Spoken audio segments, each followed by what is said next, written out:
మహాకుంభ మేళాకి వెళ్ళాలని చాలా మంది అనుకుంటున్నారు.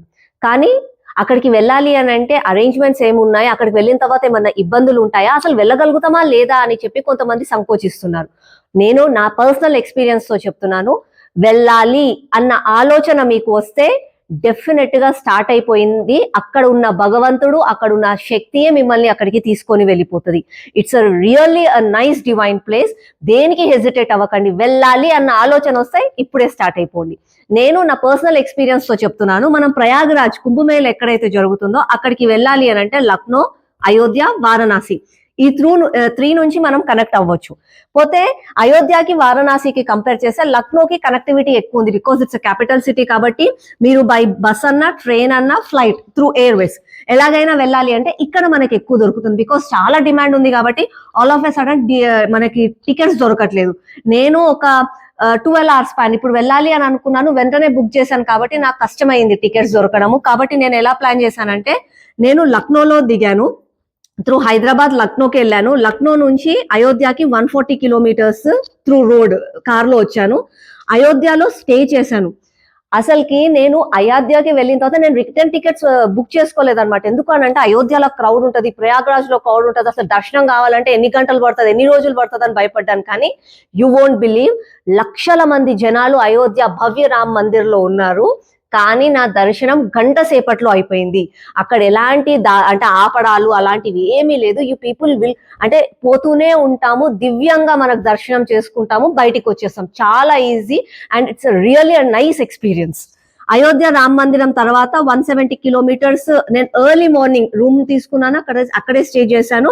మళ్ళా రూమ్స్ గురించి కూడా ఏంటంటే డిమాండ్స్ అండ్ సప్లై ఎక్కువ కాస్ట్ ఉన్నాయి. Because all of a sudden Kumbh Mela కాబట్టి రూమ్స్ కాస్ట్ ఎక్కువ పెరిగింది, దొరకడం కూడా కష్టం ఉంది. కాబట్టి మీరు కొంచెం ప్లాన్ చేసుకొని వెళ్ళండి ఆ విషయాలు. అయోధ్యలో నేను ఎర్లీ మార్నింగ్ 4 o'clock 5 o'clock ఆ టైంలో లేసి త్రూ రోడ్ 170 kilometers 4 hours లో డ్రైవ్ చేశాను. డ్రైవింగ్ కూడా చాలా ఈజీగా ఉంది, ముందులాగా అలా ఏమీ లేదు. రోడ్స్ బేస్ చాలా బాగున్నాయి, ఈజీగా డ్రైవ్ చేసుకొని వెళ్ళిపోవచ్చు. తర్వాత ప్రయాగ్ వెళ్ళాను, కుంభమేళాకి వెళ్ళిన తర్వాత అక్కడ నేను నది స్నానం చేసిన తర్వాత మళ్ళా అక్కడ నుంచి విత్ ఇన్ 1 hour ఆ టైంలో 130 kilometers ట్రావెల్ చేసి వారణాసికి వెళ్ళాను. 3 hours డ్రైవ్ అది. వారణాసిలో నేను స్టే చేశాను. వారణాసిలో స్టే చేసిన తర్వాత మళ్ళా నేను నెక్స్ట్ డే లక్నోకి వచ్చాను బై రోడ్.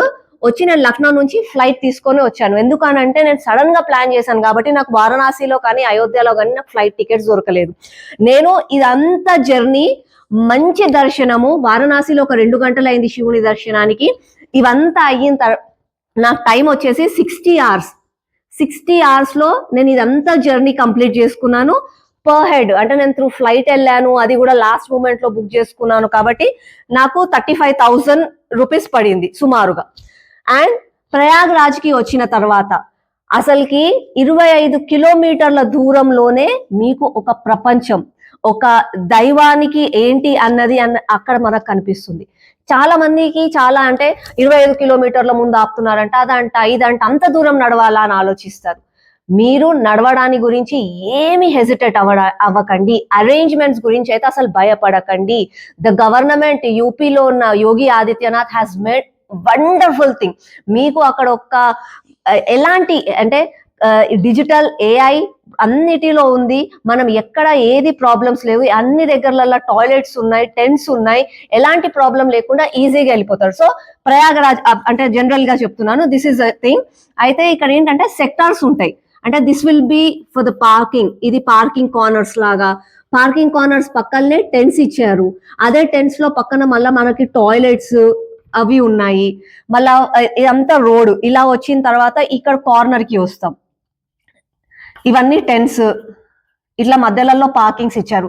సో ఒకవేళ అంటే వీళ్ళు ఎలా ప్లాన్ చేశారంటే, ఫర్ ఎగ్జాంపుల్ ఇవన్నీ ఇలా ఉన్నాయి కదా, ఇవి టెంట్స్, పార్కింగ్.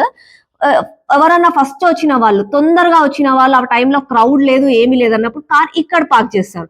అయితే ఇక్కడ నుంచి మీరు సంగమంకి వెళ్ళాలి, ఎక్కడైతే స్నానం హోలీ డిప్ చేస్తున్నామో అక్కడికి వెళ్ళాలంటే సుమారు 2 kilometers మాత్రమే. అదే ఇక్కడ పార్కింగ్ ఫుల్ అయిపోయింది. ఫుల్ అయిపోయిన తర్వాత ఇక్కడికి చేస్తారు, ఆ పార్కింగ్ ఇక్కడికి షిఫ్ట్ చేస్తారు. ఆ పార్కింగ్ ఇక్కడికి షిఫ్ట్ చేసినప్పుడు ఇక్కడ నుంచి మళ్ళా సంగమంకి వెళ్ళాలంటే ఒక 3 కిలోమీటర్. అలాగే కొన్ని స్లాట్స్ చేశారు. ఇవన్నీ ఎందుకు చేశారంటే తొక్కిసలాట్ అవ్వకూడదు, అందరూ ఈజీగా వెళ్ళాలి, హోలీ డిప్ చేసుకొని రావాలి అని చెప్పి. మళ్ళీ ఇదంతా ఎలా చేస్తున్నారంటే దే ఆర్ డూయింగ్ సర్వే, అంటే ఏరియల్ సర్వేస్ రెగ్యులర్ గా జరుగుతున్నాయి, దాన్ని బట్టి వాళ్ళు చూసి షిఫ్ట్ చేస్తున్నారు. ఈజీగా నడుచుకుంటూ వెళ్తాము. 5 కిలోమీటర్ల దగ్గర కూడా మీ కార్ ఆపినా ఇక్కడి నుంచి ఇక్కడికి నడవాలి అని హెసిటేట్ అవ్వకుండా ఈజీగా వెళ్ళిపోతారు. మీకు నడవలేకున్నా సరే మీరు ఈజీగా వెళ్ళిపోతారు. ఆ శక్తి మిమ్మల్ని అక్కడికి తీసుకొని వెళ్ళిపోతుంది. వన్స్ యూ రీచ్ సంగం, చాలా మంది ఇక్కడే హోలీ డిప్ చేస్తున్నారు. లేదు అని అంటే ఇక్కడ త్రివేణి ఘాట్ అని ఉంటుంది, మీ అందరికీ తెలుసు. ఎక్కడైతే 3 రివర్స్ కొలైడ్ అవుతాయో ఆ త్రివేణి ఘాట్ కి వెళ్ళాలి అని అంటే ఇక్కడ బోట్స్ ఉంటాయి. ఆ బోట్స్ మన గంగా నది కాశీలో ఎలా ఉంటాయి అలాంటి బోట్స్ ఉంటాయి. ఆ బోట్స్ ని తీసుకొని ఇక్కడికి రావచ్చు. ఇక్కడికి వచ్చిన తర్వాత మీరు స్నానం చేసి మళ్ళా ఇక్కడికి వెళ్తే మీకు ఇక్కడ చేంజింగ్ రూమ్స్ అవన్నీ ఉన్నాయి, యూ కెన్ చేంజ్. అంటే ఇక్కడ నుంచి ఇక్కడికి రావడానికి బోట్, అది కూడా మళ్ళా సేమ్ అక్కడ మీరు 300, 400, 500 అన్నది అక్కడ ఆ టైంలో మాట్లాడుకోవాలి, క్రౌడ్ ని బట్టి దాన్ని బట్టి మాట్లాడుకొని రావాలి. ఇక్కడికి వచ్చి సంగమంలో మంచిగా హోలీ స్నానం చేసుకోండి, కుంభమేళాకి వెళ్ళండి. It's a life time experience. 144 years లో ఒక్కసారి వచ్చింది. ఇది మన ధర్మం, మనది. ఆ శక్తి మిమ్మల్ని తీసుకెళ్తుంది. మనసులో ఆలోచన వస్తే చాలు, బ్యాగ్స్ తీసుకొని వెళ్ళిపోండి.